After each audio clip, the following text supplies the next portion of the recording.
रोजो तोहारी हो। लूटी ले गइल बारू दिल के करार हो। लूटी ले गइल बारू दिल के करार हो।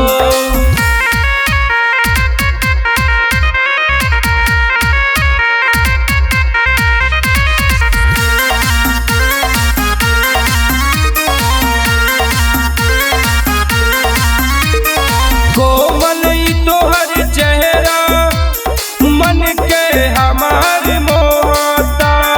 जब से तोहके देखले बानी उड़ल होश रहता।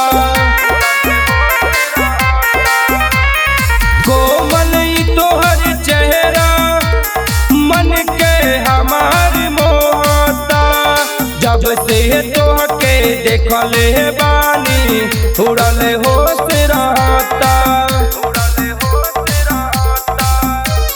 पागल बनी के घूमी, पागल बनी के घूमी हम पूरा संसार हो।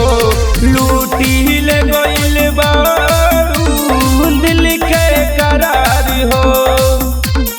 लूटी ले गइल बारू दिल के करार हो।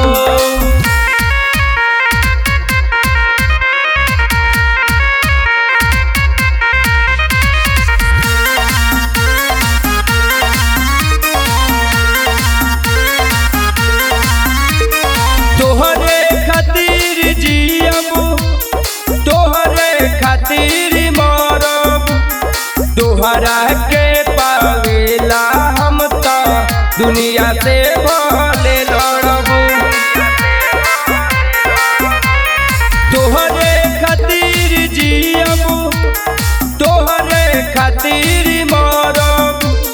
तोहरा के पावेला हम तो दुनिया से भले